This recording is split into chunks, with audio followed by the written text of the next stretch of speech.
Before we start, just a quick note. Among the surprises in this episode are a few profanities and discussions about sex. Joanna's 1819 was a strip club about a 15-minute walk from the White House.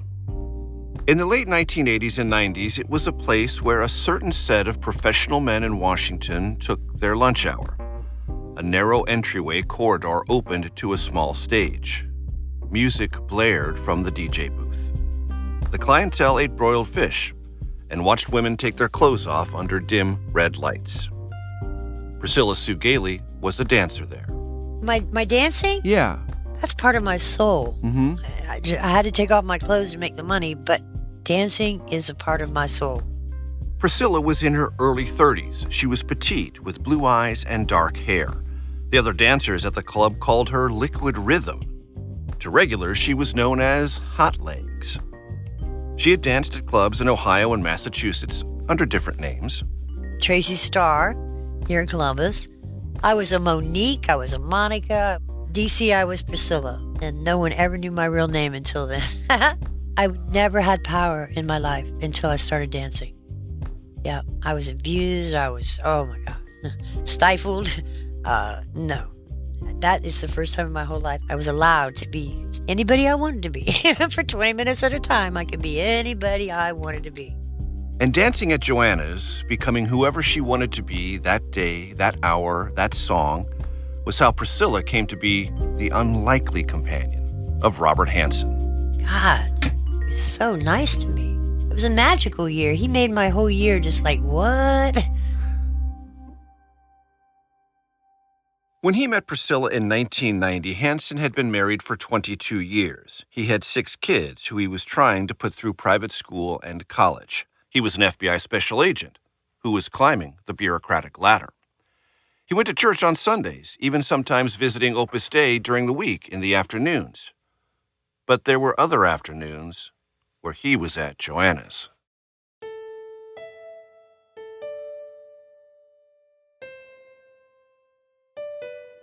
We've gone in depth on the damage wrought by Hanssen's espionage, the assets who were jailed, tortured, or killed, the billions Hanssen cost taxpayers in compromised spying programs. But Hanssen committed other betrayals. These were more personal, intimate. Psychologically, they were like knife wounds, inflicted on people Hanssen professed to admire, care for, and love.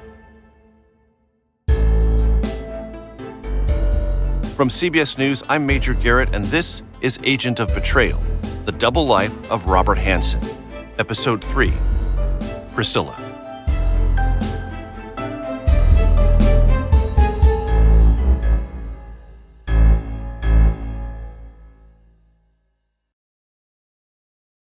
Priscilla Sue Gailey wasn't easy for us to find. Sarah Cook, a producer on this podcast, spent months looking for her.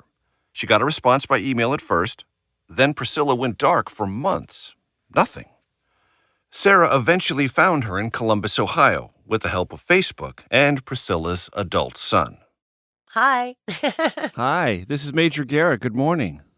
Priscilla went to a studio in Ohio. We connected with her over a phone line. Hi, Mr. Garrett. Good morning to you also. Oh, you don't need to call me Mr. Garrett. Major's just fine. I'm very pleased to meet you, and I thank you very much for coming in. I really, really thank you for that. Oh, that's my pleasure. Thank you. She was eager to talk about Hanssen and their first meeting in 1990. He came into my life like a whirlwind, but the very first time I met him, he sent, I think it was a $10 bill back to the dressing room. I'd already went back after my set, and the compliment he gave me right off from the beginning, I had to go find out who this man was, period. Because it was the most beautiful thing anybody had ever said to me or about me, and I just was not going to let it go. She had just performed a set wearing an all-white chiffon number with bell sleeves and a blue and white feather boa. Do you remember what that compliment was? Oh, yeah, I'll never forget it. He said something to the effect of, I've never seen such grace and beauty in a strip club. Something to that effect. He really made me feel special. And believe me, you don't get special like that every day. Priscilla did something she had never done before. She ran out of the dressing room to find him. I always had these little chiffon things that you throw over your top and bottom like a bathing suit. Yeah. But I ran to the front of that. He was the tallest person in there, so it wasn't hard to see him going out the front door. I ran up there and caught him. Hanssen was in his trademark dark suit. When Priscilla caught him, he gave her his FBI business card, the bureau insignia in raised print. I didn't even know they had cards, but I'm glad he told me he was an FBI agent. I'm like, okay, buddy. I put that away. Yeah, I'd never intended to call that number. That would have been the end of that. Of course, it wasn't the end of that. A few weeks later, Hanssen was back at the club. And this time, they got to talking. I said, you're a lot more down to earth than I expected FBI people to be. I said, I was not going to call you, though, because I'm kind of afraid of the FBI. He goes, why? He said, you have nothing on your record. I go, what do you mean? He said, I've checked you out. You don't even have a criminal record. I said, you checked me out. Yeah, that freaked me out. But it just sort of like, oh, my God. Here we go. It's the FBI. Hanssen had a ready-made story for his visits to the strip club. He was trying to catch a KGB guy or talk to an informant. He said 2 or 3 people got killed, and that's why he had an informant. He would always say he was doing one of those 2 things when he came to the club. I have no way of knowing whether that was true or not, but that was his reason for being in the club. Half the people in there had stories, so you never really knew if it was all true. But his sounded real. I mean, it really did. Think of the circularity. Hanssen goes to a strip club with the cover story that he's mole hunting, an operation that would have been highly classified. All the while, he knows he is a mole. Hanssen tells Priscilla about the Russians helping the U.S. who were tortured and killed. Of course, one of the reasons they were tortured and killed was because Hanssen gave them up. Quite the cover story, one that put Hanssen and his ego center stage.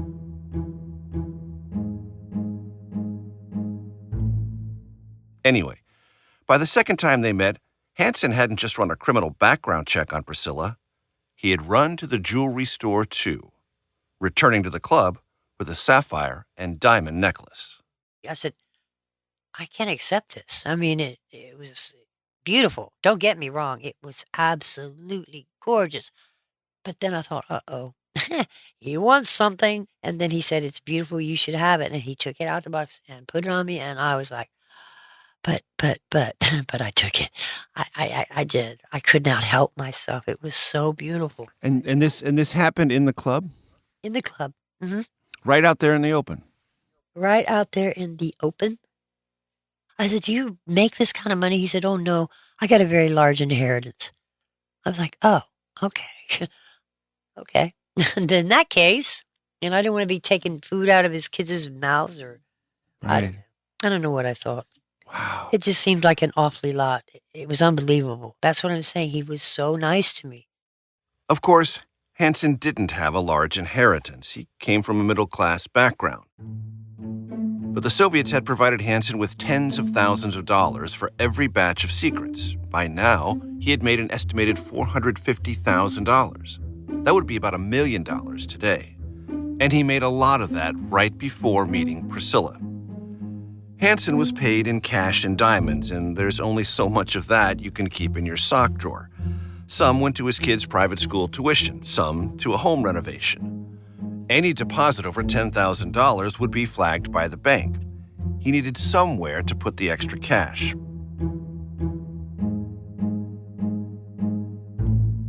There was no reason for Priscilla to question his story, because Priscilla was focused on the other question. What did Hanssen want in return? In spite of Priscilla's expectations, she says Hanssen didn't seem interested in her physically. At first, when he was coming in, my mother described my real father once. He was a tall, handsome man. He didn't want any kind of hugging, sexual thing, anything from me. And he was so generous. And I thought in my fantasy-ridden mind that that might be my long-lost father, not wanting to tell me who he was. That fantasy didn't last long. They were only about 15 years apart in age. The more she learned about him, Priscilla concluded pretty quickly Hanssen was not her biological father, just a generous patron and maybe a friend. Regardless of what their relationship meant, Priscilla really liked him. He was fascinating. I really will say the word fascinating to me. I couldn't wait to see him again. He intrigued me. He was so intelligent and quiet, and he always smiled, too. So that really made me at ease. Hanssen went out of his way to care for Priscilla. For instance, when he learned that she'd never gotten a driver's license, he loaned her his BMW so she could take the test. She passed. And while Hanssen was known around the office as gruff, superior, and sour, when he was with Priscilla Sue Gailey, he acted so differently. He took her to museums. They talked over lunch. They went on long walks. He would bring up topics of things that I knew nothing about. And I pride myself in being able to comprehend and keep up with anyone's conversation, especially in D.C. at that point. He actually thought I went to college. I'd never been to college, but he didn't know that, and that made me feel really good. On stage, Priscilla liked to tell a story. Her act involved costumes and different personas. Sometimes she wore glasses and carried a briefcase, like an office worker. I always told him I'm a chameleon. I can blend into, I can be anybody I want to be for 20 minutes at a time. But that was on stage. I didn't mean it for everything, but I guess he wanted to put it to the test. I didn't fail. Hanssen took Priscilla to a popular FBI bar. But first, he decided she needed an outfit change. I always used to wear beautiful high heels, and I'm talking like 6-inch heels. And he said, oh, no, you have to put something on more conservative. And I was like, what do you mean? So he bought me the ugliest pair of blue pumps. Ugh, they were horrid. But I wore them, but I didn't know he tossed my other high heels. He left them in the store. I didn't have them. But I had to wear those ugly things around, and I had to look the part. No high heels allowed, I guess. Priscilla had passed an initial test, but she was about to get another, halfway around the world.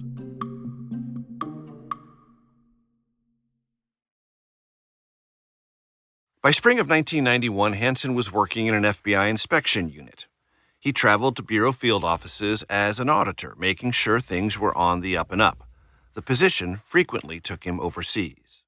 When he told me he was getting ready to make a trip to China, I said, oh, really? I said, I love their art. I love just, I went on and on and on. I said, if you're going, could you do me a favor and just bring me anything? He goes, can you take a break? And I'm like, yeah, if I want to. I said, why? He said, can you take a walk down the street with me? I said, I'll be right back, sure.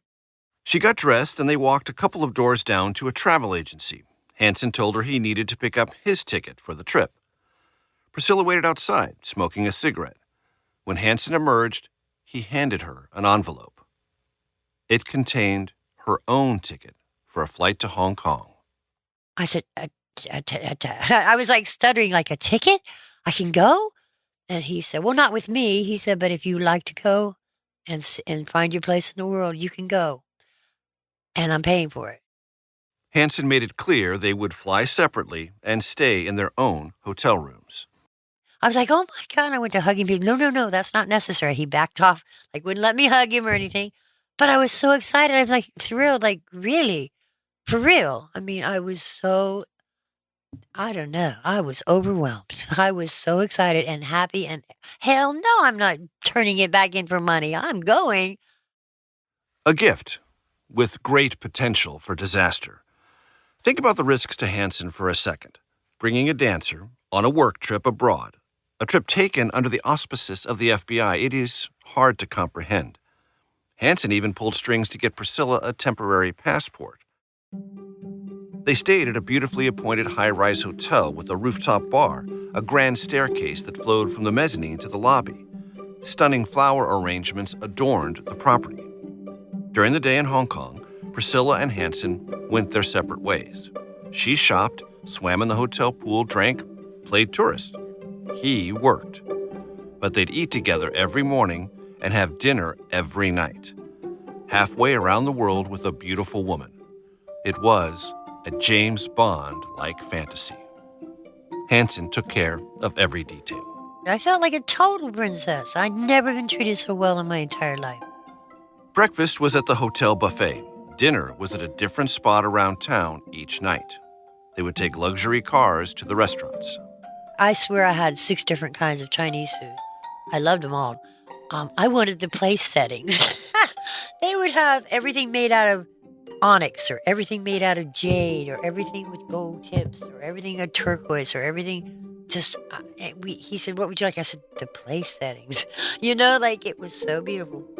After dinner, Priscilla would usually hit the clubs without Hanssen. Except one day before dinner when she wandered into a bar because it happened to have her favorite drink, Canadian Club whiskey. So I called him. I said, I'm down here, and I told him where I was at. I said, I'm going to be a little late because I finally found my Canadian club. And he's like, you're where? He said, you don't know where you are? He said, you're in the red light district. I go, what's that? He said, I'll be right down to get you. Hanssen raced to the red light district to pick her up. When he came in, the music's good. Everything's good. I'm having a wonderful time.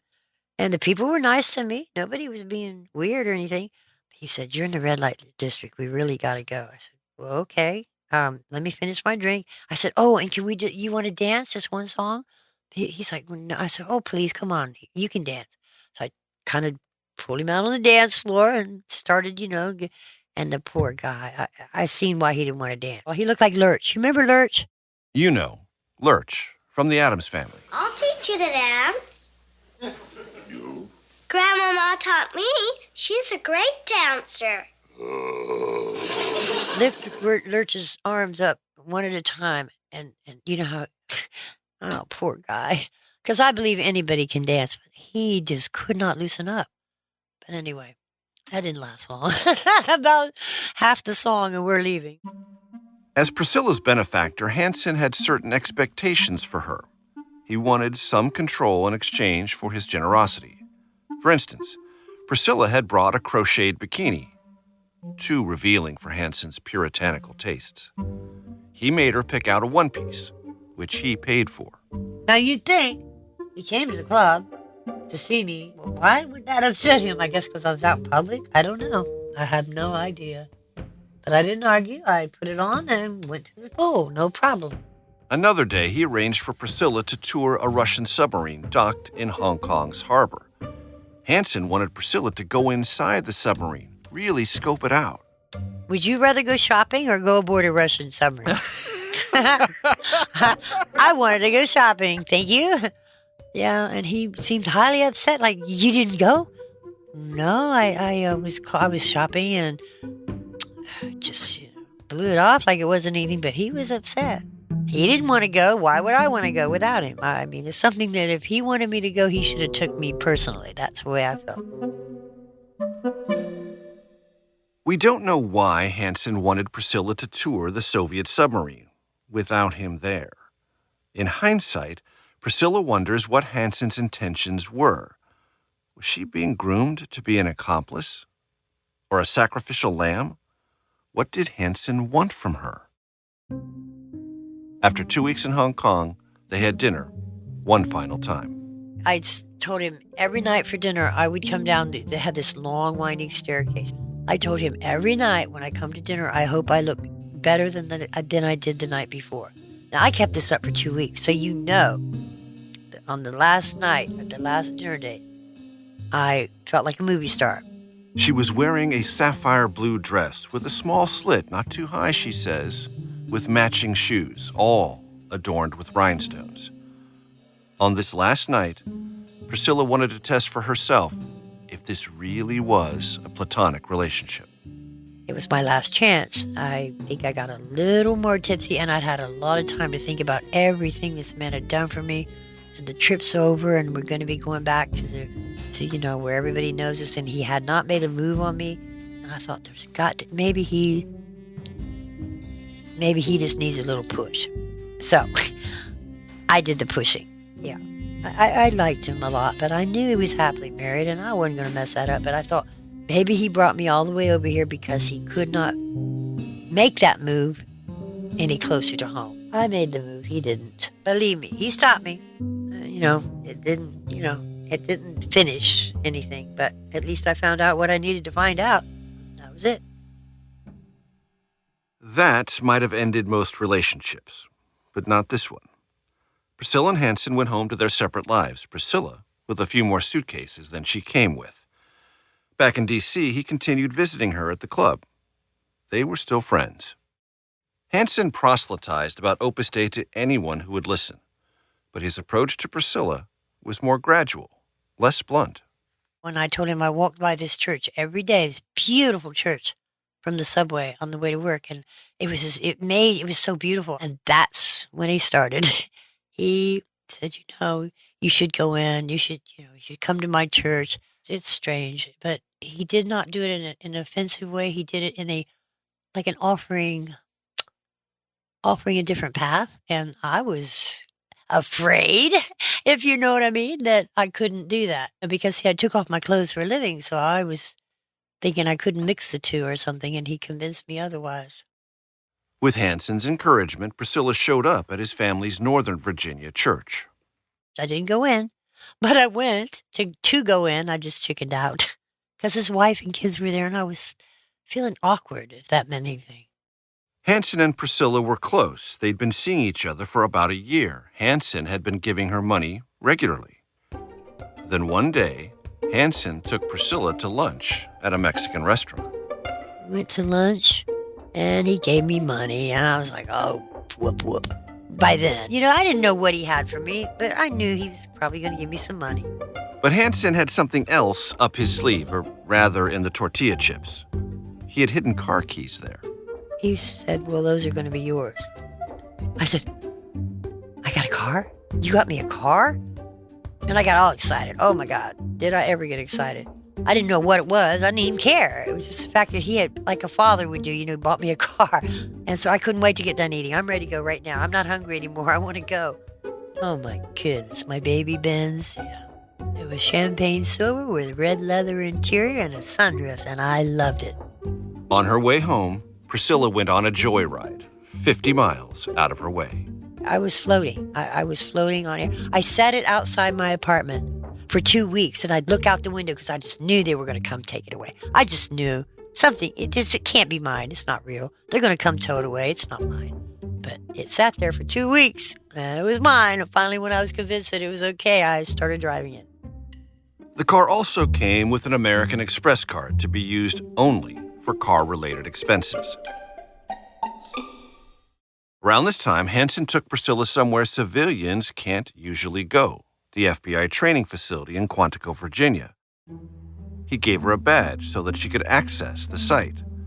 They went on what Priscilla called a grand tour of the campus. Then he left her alone to wander. He told her if anyone asked, she was working on the allegedly top-secret Eisenhower project. Hanssen didn't tell Priscilla what it was or if it was even real. They made a bet on it, $100. If I could blend in, I would win the money. Well, there was no problem when he came down to get me. I was eating ice cream with a whole table full of people. They didn't know. Back in the Washington area, Hanssen also took Priscilla on walks in the woods. That's what she thought they were. In reality, they were circling Hanssen's dead drop sites, those places where he passed secrets to the Soviets. I even seen one of those tape things and didn't even know what it was on the bridge. And it's just, the whole thing added up. I'm sorry, say that again. Priscilla, say that again. You saw what? You know the little tape marks on the bridges and wherever, I don't know how they did it. I saw that later on that they were marking spots for drop-offs or whatever. I actually saw some tape on the thing, and he didn't say anything. But I wonder if I was with him when he dropped one off. I hope not. The tape markings were like the flag on your mailbox. Hanssen signaled to and from the Soviets that a package or cash reward was ready for pickup. And that's kind of frightening, really. I could have been part of something that I didn't even know I was a part of. That December, Priscilla drove her champagne baby Benz home to Columbus, Ohio for the holidays. It was supposed to be a short family visit. Why did I go back to Ohio? I went back so I could see my mother's jaw drop down when I pulled up in a Mercedes with the little Christmas wreath on the front, and it did exactly what I expected. That Christmas, something else happened in Robert Hanssen's world. The Soviet Union collapsed. On December 25th, 1991, Soviet President Mikhail Gorbachev resigned. Tonight, the red flag was taken down from the Kremlin, where it has flown since the 1917 revolution. The Soviet Union it symbolized is now dead. The KGB dissolved. What was once easy money for Hanssen was no longer so simple. Meanwhile, Priscilla stayed in Columbus for longer than she'd planned. She wasn't dancing at clubs any longer or making money. She pawned the sapphire and diamond necklace. That credit card Hanssen gave her for car expenses, she used it for cigarettes and Easter dresses for her nieces. And that's when Hanssen made a surprise visit to Columbus. And I thought, oh my goodness, he's here to visit me. No, he was here to get the card and see you later. And what was that encounter like? Very abrupt, very quick. And I really didn't understand why he was so upset, because it really wasn't that much money at all. And then everything went sideways for Priscilla. A city truck slammed into her Mercedes. Priscilla was uninjured, but her baby Benz was totaled. She didn't have insurance. It had stopped everything. When the car stopped, I stopped. And I was stuck. I was in a deep depression. I started doing drugs. It was horrible. I didn't care. I did not care anymore. My whole life was gone. Yeah, it was bad. Hanssen was out of her life, and that created a deep void. She was stuck in Columbus, Ohio. She took up prostitution to pay for her drug addiction. Her life was in freefall. It went from bad to worse really fast.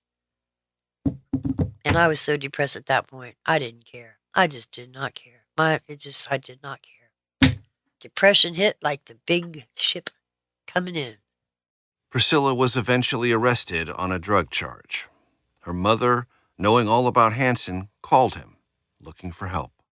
He's like, she made her bed. She got to lay in it. He was not going to help. He was done with me. After being released from jail, she became pregnant, and the birth of her son gave her a sense of purpose. Priscilla is now 65 and still in Columbus. Looking back on it all now, 30 years after their emotional affair, Priscilla faults herself for being so naive. I think he needed a place to put the money. I think he was bored. And I think he was looking for that person to throw away. He didn't care nothing about me at all. I was disposable. I'm so sorry about that. I really am. No, really, me too. Really, because I really liked him. He was so good to me. Do I hate him? No, I don't hate anyone. And I'm always going to be grateful, always. And he always was good to me. But his motive, I would love to know what his true motive, so I can get that out of me. So I can actually, feel some kind of which way or the other. There's part of Priscilla that's glad their relationship ended because she avoided falling into what now feels like Hanssen's trap. I would have been bait. That's what I was. It was all for his doing. It was all for his benefit, I think. Not the religious part, but all the locations, like he would have sent me and I would have went gladly, not knowing, and always trusting him. I would have done anything he asked me to do. Maybe Geared toward either recruiting you or using you in some way, maybe. There is no maybe to it. It's definite. That's everything. Yes, it was definite. There's no maybe in my mind anymore. I figured it all out. Everything, every conversation, every little tidbit. All I know is he took my trust, and I would have been the perfect guinea. Here, take her. I'm going to send her out. She's going to do whatever I tell her. And I would have ended up dead or in prison. For as much attention as Hanssen lavished on her and as much as he revealed to her about espionage, Hanssen kept something from Priscilla about another hidden compartment of his life.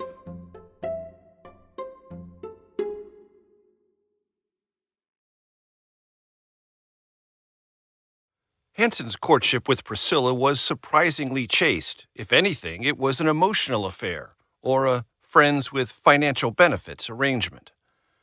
More surprising than that, shocking even, was what transpired in his bedroom at home with Bonnie, his wife. And the source of this information might surprise you. We introduced you to Jack in an earlier episode. My name's Jack Hoschauer. I am Robert Hanssen's best friend. When they were younger, they both worked at the state psychiatric hospital where Hanssen met his future wife, Bonnie. Jack and Hanssen remained best friends. Jack was an Army officer who served in Vietnam and spent much of his military career stationed in Europe. He made regular trips to the D.C. area and almost always stayed with the Hanssens. He'd share things with me that he probably shouldn't have. Jack says it began in 1970, a couple of years after Bonnie and Hanssen got married. Jack was serving in Vietnam. I mean, there I was in Vietnam, and I get this mail, and I said, holy cats, what's this, It was an envelope from Hanssen with a series of pictures, all of Hanssen's wife, Bonnie. There's a picture of Bonnie, and she's standing there in her dress or whatever. And the next one, she's got a little bit less on, He thought the photos had been sent by mistake, but soon after, a letter from Hanssen arrived. I said, I hope you like the little morale booster. And that was the impetus. I mean, I had never, ever imagined anything like that before that. That was the beginning. The beginning of what would become decades of voyeurism of his best friend's wife, orchestrated by Bob Hanssen.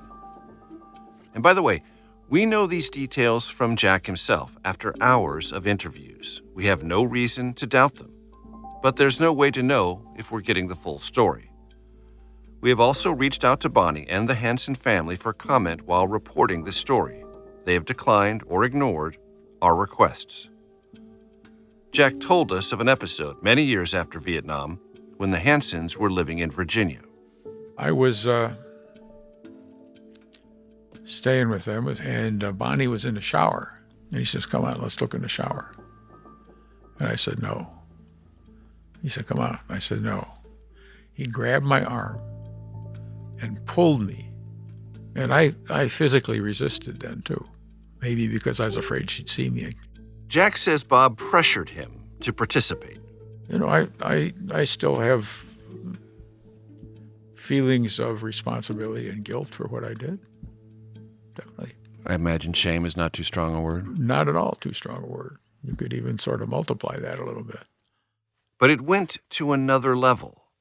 Hanssen regularly and obsessively invited his best friend to watch him have sex with his wife, Bonnie. He'd say, want to watch tonight? I never looked without an express invitation. At first, Hanssen had Jack position himself on the back deck of their home so he could watch through a bedroom window. Bonnie never knew. So obviously there's some willingness there. You're going outside. You're standing on a deck. Why does a guy like to look at a beautiful woman? It's obviously something he wanted, and I was not opposed. When Jack complained that it got cold outside, Bob wired up a closed-circuit camera and he connected it to a TV in the house. Were you conflicted about it at the time? Yeah. Yeah, but not enough. Not enough. And sometimes I'd say yes, and sometimes I'd say no. I said yes too many times. So, yeah, that's me. Jack once asked Bob about all this, about exploiting Bonnie for his and Jack's amusement. The voyeurism with Bonnie. Why do you do this? He says, I'm weak. That's it. I'm weak. That was his whole answer. Do you think there was some part of it he was sharing her with you? Like in a psychological way? Yeah, definitely. Now, I don't know why. I mean, he often referred to me as a hero because I had been in Vietnam. And I think it's one of those things, well, the hero deserves to get the pretty girl. And I think possibly in that sense he felt inadequate. Jack cannot recall how many times he watched Bob and Bonnie have sex. It took place over years. I knew what I was doing, and I did it. You never watched without an invitation? Correct. You never asked Bob, is there going to be a show tonight? No, never did. Never crossed your mind? Well, I wouldn't say it never crossed my mind, but I never bought a ticket to the show, so to speak. And sometimes I took a rain check. Sometimes you'd say no. Yeah. Not often enough, but I did. That wasn't everything. Hanssen also wrote and posted pornographic stories about Bonnie on the internet and did so under his own name, again, without her knowledge. The internet of the 1990s wasn't what it is today, but still, think of that. A senior FBI agent posting pornography about his wife under his own name. Years later, after all this became public, Jack reached out to Bonnie. I said, I have sinned against you and I am very sorry. Can you forgive me? And I was talking to her on the phone. And she said, I forgive you, Jack. Just like that. Just like that. Was that the purpose of the call? Partly, yeah. Yeah. I wanted to see how Bob was doing and so on. And we talked, and I basically confessed and said I was penitent and sorry about it. And she just said, I forgive you, just like that. That kind of knocks me out. Yeah. She is an amazing woman. Like I said, she's beautiful in the heart. And have you ever talked about it since? No. Yeah, well, yes and no. I offered once upon a time, if she wanted to know, I would tell her everything Bob and I did. And she said, no, thanks. So that was that. What did that feel like? It lifted a feeling of intense guilt off of me. I still have guilt over it, but I mean, that I was really down on that. I must tell you that when I got permission, also from Robert Hanssen, to talk about his case in every respect, the one prohibition that he put on me was not to talk about that side of his story. This is Dr. David Charney. He's a psychiatrist who evaluated Hanssen for about a year after his arrest. He worked for Hanssen's defense lawyers. Yes, I'm aware of it. Did I hear a little bit about it? Yes, actually I did. Much of what we know about Hanssen's inner workings are details gleaned from the roughly 100 hours of interviews that Dr. Charney performed, 2 hours every week for a year.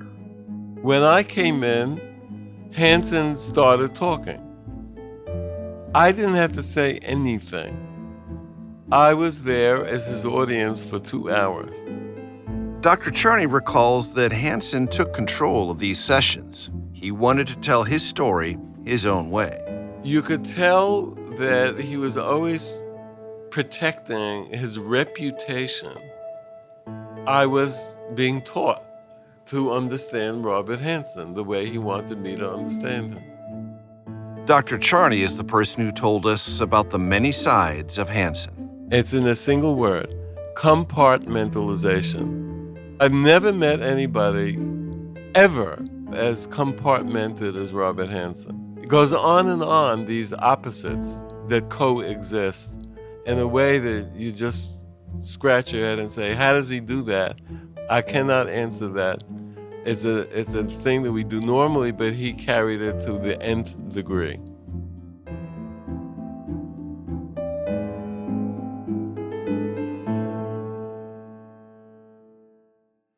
He also met with best friend Jack, but won't comment on that encounter as that's part of his ethical agreement not to discuss Hanssen's sex life.